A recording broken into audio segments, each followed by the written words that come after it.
La parole est à Monsieur Thierry Braillard pour le groupe RRDP pour 5 minutes.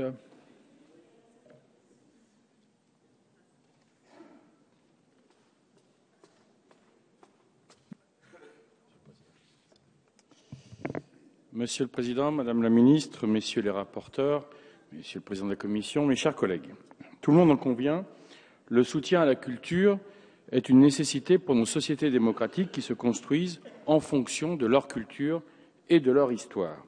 En cela, le budget qui lui est accordé doit faire preuve de réalisme, mais également d'ambition. Mais la politique, à un moment donné, c'est aussi savoir faire preuve de solidarité et de courage. Lorsque le gouvernement présente un budget contraint, ce n'est pas pour se faire plaisir, c'est parce qu'il y est bien dans un contexte de redressement des comptes de la nation. Et comme vous aimez répéter à l'envi que le budget de la culture baisse, j'aime répéter à l'envi que si le budget de la culture baisse, c'est parce que les comptes de la nation que vous nous avez laissés il y a 2 ans étaient tellement détériorés qu'il faut bien faire des efforts exceptionnels et ce budget s'inscrit dans les efforts exceptionnels que fait le gouvernement depuis 2 ans et comme l'a très bien dit l'excellent rapporteur Pierre-Alain Muet. Et lorsque le gouvernement présente ce budget, il y a une baisse des crédits de nombreux ministères, dont ceux de la culture. Et je dois dire que cela s'est fait, Madame la Ministre, le Président de la Commission l'a dit avec honnêteté, moi je rajouterais avec beaucoup de discernement. Et le discernement est une bonne vertu en politique. Malgré la baisse, je tiens d'abord à saluer l'effort pour l'emploi. Et oui, 148 millions d'économies nettes à prévoir, mais malgré cela, le ministère stabilise sa masse salariale, ce qui permettra de conserver les moyens d'agir en proximité et les compétences nécessaires au maintien d'une politique culturelle ambitieuse. En ce qui concerne le budget relatif au programme patrimoine, nous saluons le financement destiné à constituer, à préserver le patrimoine culturel et en assurer la diffusion auprès de tous. Des priorités ont été fixées, la stabilisation des crédits accordés à la politique en faveur des musées. Aussi, nous préservons dans cette politique culturelle, c'est le maintien d'une homogénéité de l'offre sur l'ensemble du territoire.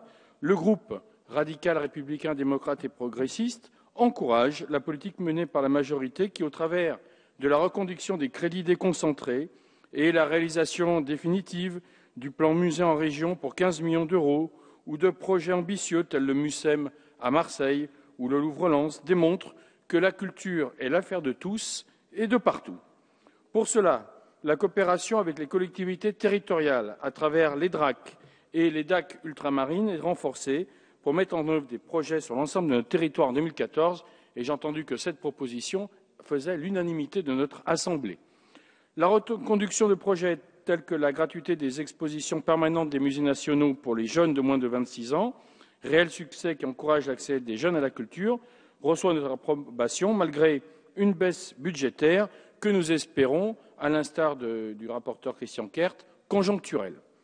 En ce qui concerne le budget de la création, dont les crédits se répartissent entre le spectacle vivant et les arts plastiques, leur soutien est réaffirmé par une augmentation de plus de 4 millions d'euros des crédits.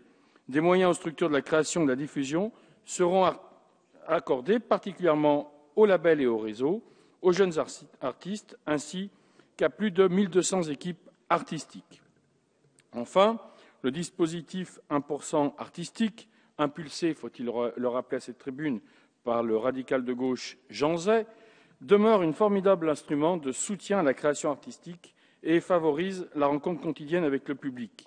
12 300 œuvres ont été créées depuis 1951 sur l'ensemble du territoire et ont participé au rayonnement d'environ 4 000 artistes. Comme l'a préconisé le bon rapport d'Hervé Féron, j'encourage à l'avenir à améliorer ces conditions de mise en œuvre en donnant plus de souplesse et d'instaurer des dispositifs pour inciter plus l'utilisation systématique de ce dispositif. Mais une politique culturelle réussie et efficace est aussi une politique qui est résolument tournée vers la transmission des savoirs et la démocratisation culturelle. Et là, les 101 établissements d'enseignement supérieur culture qui rentrent dans le système LMD forment plus de 35 000 étudiants et bénéficient à ce projet de budget d'une augmentation de 7,2% par rapport à 2013, c'est à noter.